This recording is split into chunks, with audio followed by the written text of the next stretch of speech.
Continue with the third session of chapter 4.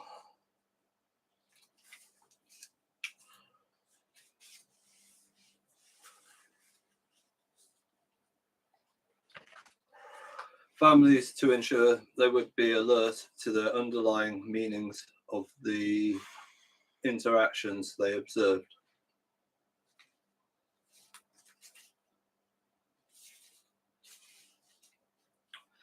The researchers carried out detailed comparisons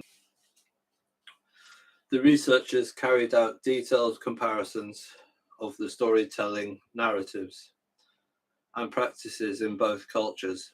They found both cultures engaged in spontaneous storytelling about what the young child has experienced and done as part of everyday family life, and that it happens with notably similar frequency, about every 15 minutes. Families also adopted similar modes of storytelling across cultures, or co-narration, in which the family members and the child jointly told stories about the toddler's past experiences and behaviors, and also about the parents when they had been young children.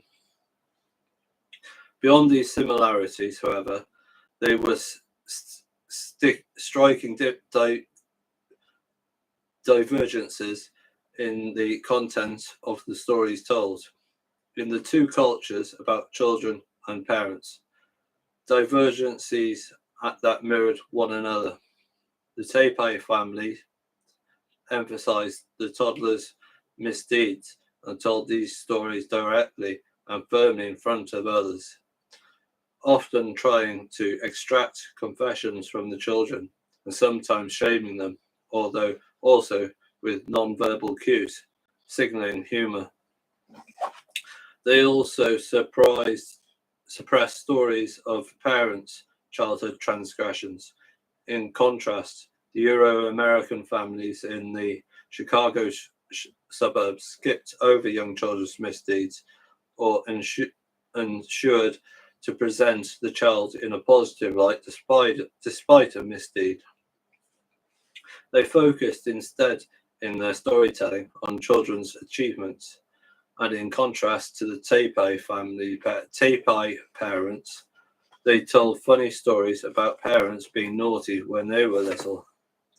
Heidi Fung concluded that, compared to their American counterparts, Taiwanese families are much more likely to use storytelling to impart moral and social standards, to treat children's past transgressions as a didactic resource. Euro-American families, on the other hand, tend to downplay a child's misdeeds and to treat stories as a medium of entertainment and affirmation. Although American caregivers consider invocation of the child's misdeeds as potentially damaging to her well-being, they frequently report their own misdeeds for fun and for strengthening the connection between them and their children. To Taiwanese caregivers, in contrast, the adult's past transgressions are seen as potentially undermining parental authority and diverting the child from a narrow right path, and therefore should not be divulged to a young child.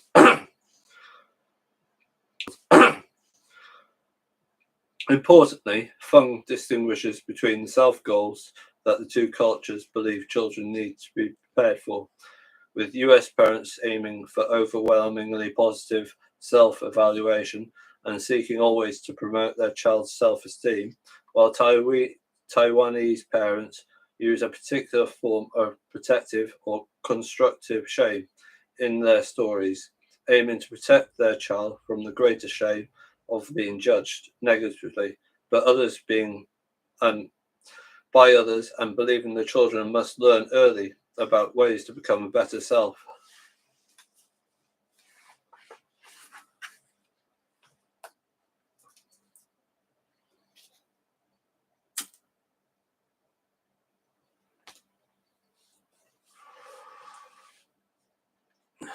The contrasting examples in the box show that in these middle-class Taiwanese families, a good child is viewed as one who is oriented to the needs of the group and shows differences.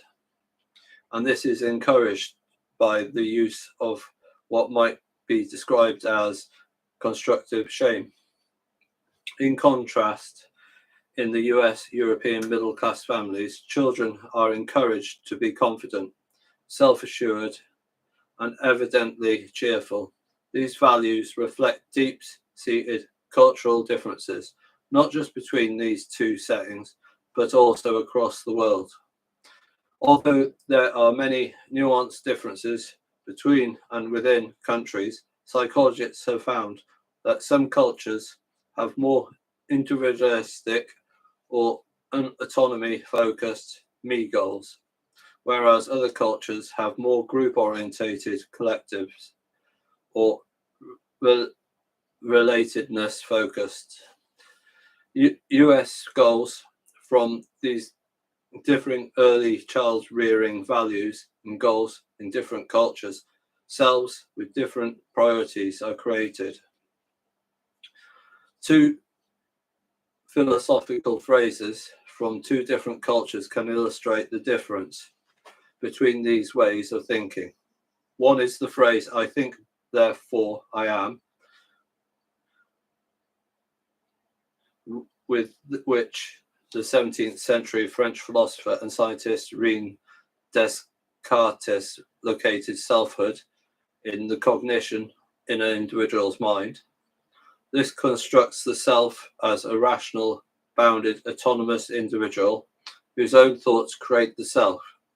It can be contrasted with the phrase, a person is a person through other persons, a rendering of the Ubuntu philosophy found in multiple cultures in southern Africa.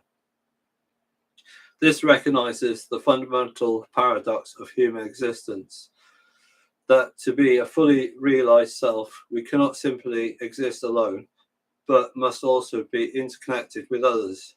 Or as Marcus summed it up, you can't be a self by yourself.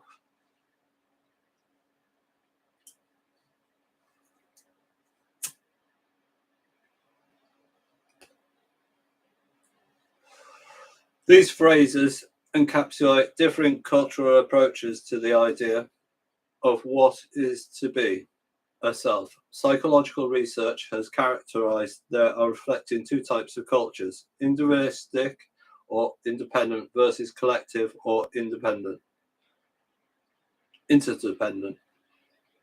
A broadly global north countries are more interdependent orientated, whereas self-concept in many other cultures is more independent.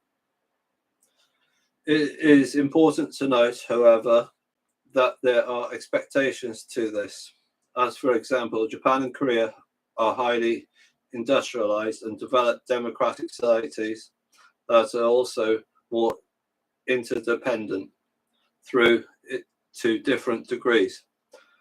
And there are also differences across Western Europe. For example, data suggests that Spain is more relatedness focused than Germany.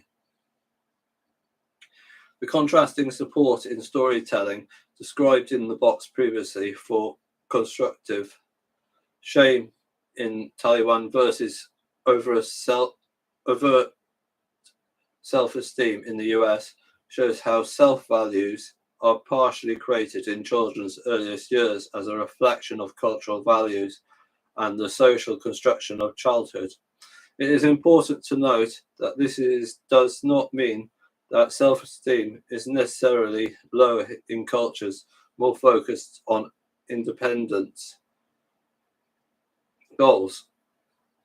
Rather, it means that self-esteem, i.e. valuing the self in meaningful domains, is experienced differently, for example, by filtering in with the group and deferring to others rather than by seeking to stand out from it and be the best. Lost in translation, migration and forming a new self. When she was 13 years old in 1959, Eva Hoffman left Krakow in Poland with her parents and sister for a new life in North America without any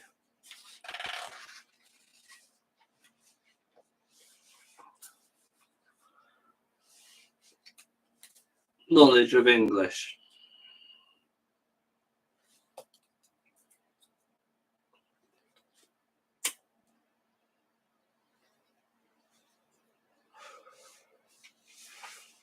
Her vivid memoir, Lost in Translation, offers a powerful example of how moving across cultures during childhood requires a reshaping of the self and a reckoning with the self left behind.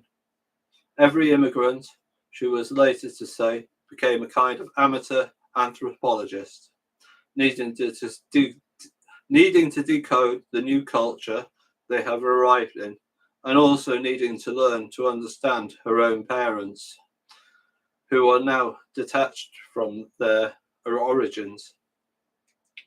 Hoffman describes her teenage transformation into a new North America self as a process of both losing and gaining identities, which from part of the self-concept of me, she notices how people react when she is demonstrative and voluble.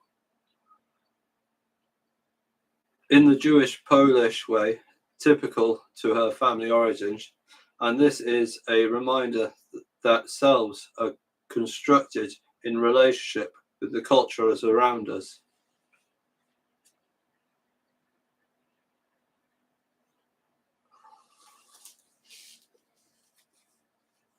My mother says, I'm becoming English. This hurts me because I know she means I'm becoming cold. I'm no colder than I've ever been, but I'm learning to become less demonstrative. Perhaps my mother is right. After a while, emotions follows actions. I'm more careful about what I say, how loud I laugh, whether I give vent to grief. The storminess of emotional prevailing in our family is in excess of the normal here. And the underwritten rules for the normal have their osmotic effect.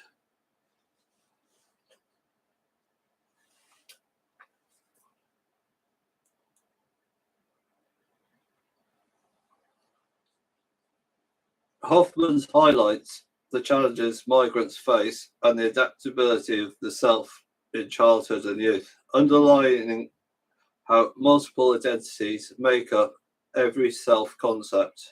Jamaican British sociologist and cultural theorist Stuart Hall stresses the conflicts we all experience as within us are contradictory identities pulling in different directions so that our identifications are continually being shifted around. If we feel that we have an identified identity from birth to death, it is only because we contrast a comforting story or a narrative of self about ourselves. Importantly, shifts in identities affecting the self can be encountered throughout childhood and youth, not just when moving countries, but also with smaller migrations, whether it is to a different school, new town, new region, or elsewhere. Key points. Attachment is a key theory of early childhood development that explains how early care affects the child's sense of self. There are many different cultural patterns to early care, and the most common globally is care by older children.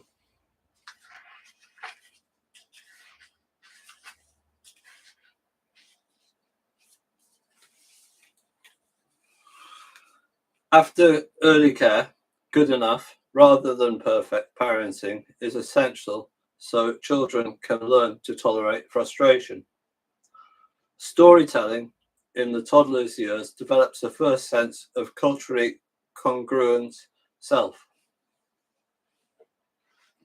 Understanding children and young people's self-concept. In development psychology, childhood has typically been documented by adults based on the assumption that adults have more insight and understanding than children. Adults often ask parents or teachers when they want to find out about children's lives. However, this approach to understanding and researching children and young people's experiences has been challenged by researchers who believe that children themselves are experts in their experiences, lives, and selves. Indeed, children's views of their lives, priorities, and themselves often differ from adults. Psychological researchers have explored and measured children and young people's self-concept and self-esteem for over 50 years using questionnaires largely devised by adults. These questionnaires focus on performance in school, team sports, and peers, popularity, as well as behaviours, appearance, and overall self-evaluation. As this is quite a restrictive view of the self, to understand the self-concept factors that are most important to children and young people, I consulted 625 10 to 13-year-olds across Greater Dublin region and in different types of schools, Irish and English language, and in wealthier and poorer communities. I asked them to share their most important activities and relationships and the meanings they associated with these. They drew and wrote about themselves, completed identity pies, took part in 110 individual interviews, and completed standardized self-concept questionnaires used in psychological research.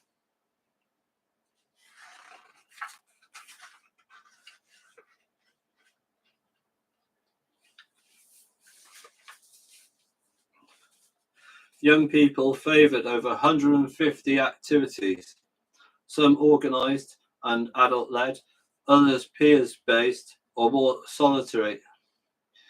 Their most favoured active selves involved being physically active, not just in a team sport, but also in many other ways, such as individual sports or informal peer-led games and activities, being creative in multiple modes, including music, drama, drawing, writing, and more, using media for personal entertainment, gameplay, social networking, and learning, and being social with friends, family, and pets.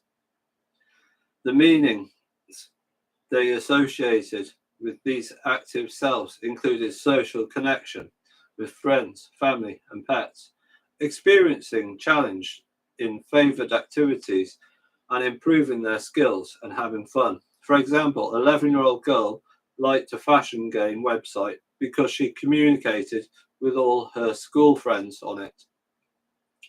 Everyone's on it, and we can chat to each other, and it's fun.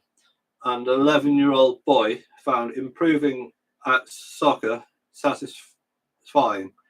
I've really got to like it because I'm getting better all the time. Where the most important social relationships were concerned, young people cited family first, including extended family and family members far away, as well as pets, and also friends. The meaning that young people associated with these relationships, unlike the psychological measures that adults had developed, did not focus on peers' popularity or on excellence, but rather on the sense of being cared for emotionally and practically by family and friends, caring for younger relatives and pets, having fun, sharing activities and interests, including talking with friends and family, liking and loving people, and sometimes fighting with their friends and siblings.